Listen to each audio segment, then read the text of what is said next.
Bluey the video game. Or maybe I should say it in an Australian accent. Bluey the video game. That's probably the closest I'm going to get to it. When I reviewed Care Bears Unlock the Magic, I was talking about how much I enjoy kids games that pull you into their world and replicate their show. Care Bears did a terrible job of doing that, unless the show is about walking in a straight line. Bluey's exactly what I love in a kids game. A game that is clearly made for the target audience, and it's fully voice acted and pulls the player into its world and makes you feel like you're playing out an episode of the show. I've never seen 1 second of the Bluey show. I have no idea who these characters were or even what the premise was. All of my kids are grown up, so I never had to watch it with them. Now, if we're reviewing a Blue's Clues game, I would have jokes for days. Like, how did Miss Pepper get pregnant with paprika and cinnamon? No, seriously. How? Let's not even get into how there's no salt in paprika or cinnamon. So who is the father of those kids? Or how did Steve get into college? That's even more unbelievable. They must have really loosened the admissions process into that school. I can go on for days about Blue's Clues. I saw so many episodes over and over again when the kids were growing up. And to be fair, it was the most entertaining show they watched. Now I know Bluey is very popular. I've heard about it over the years, but I've just never checked it out. I assume the show plays out the same way, as it felt like it was following an episodic structure. Now there are 4 episodes in this, with the third one definitely being the weakest, and oddly the one I had the most issues with. It's about the kids getting an annoying toy, and you have to feed it items that it asks for. I guess your uncle is an inventor and he made this? The parents look just as annoyed with the toy as I was dealing with it in the game. One of the things that it wants is a squeaky toy, so they get a rubber ducky from the tub. And instead of just grabbing it, they decide to fill up the tub and waste a bunch of water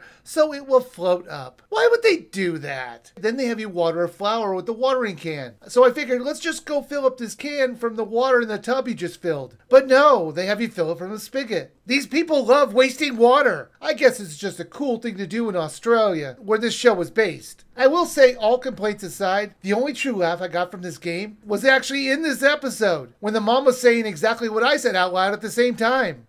It's going upstairs. It can climb stairs?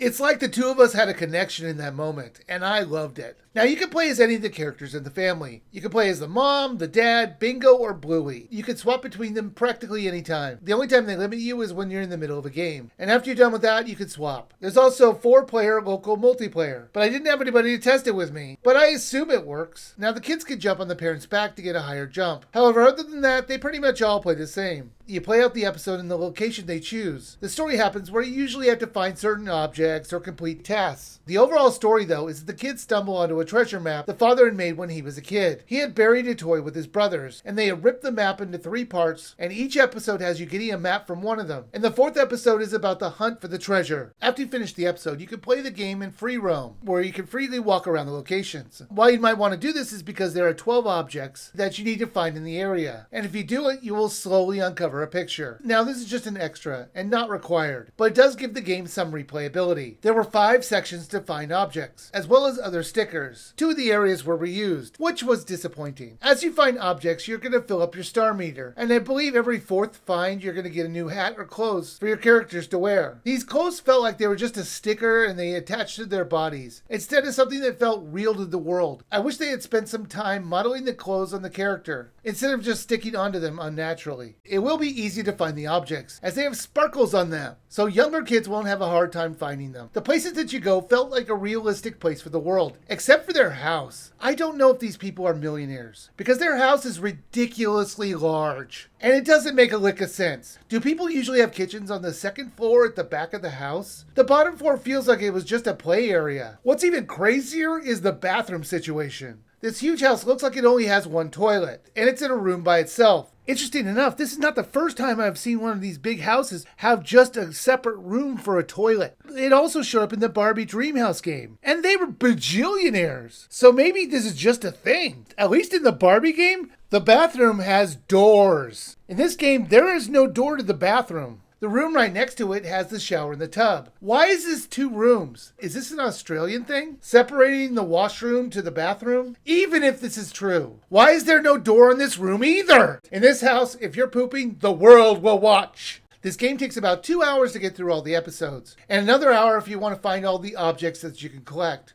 There were 4 mini games to play. Bouncy a balloon, floor is lava, freeze tag, and grab the toy. The toy game was terrible, but like I mentioned, that whole episode wasn't great. However, all the games were brief and controlled fine. Now this game is fully voiced, and from what I could see, it's the original voice actors from the show reprising their roles, which was nice, and they all did a good job. Bluey the video game was enjoyable. It's by far the best kids game that I played in a long time. I loved how the whole game felt like the player was in the TV show. Now my biggest gripe is that this thing is $39.99, so unfortunately I would say wait for it to go on sale. This was so close for a buy for me. It's really the price stopping me from recommending it. It's a 2-hour game with an extra hour of content if you want to get all the objects. But kids will love this if they like the show. So if you're going to get this, try to find it on sale.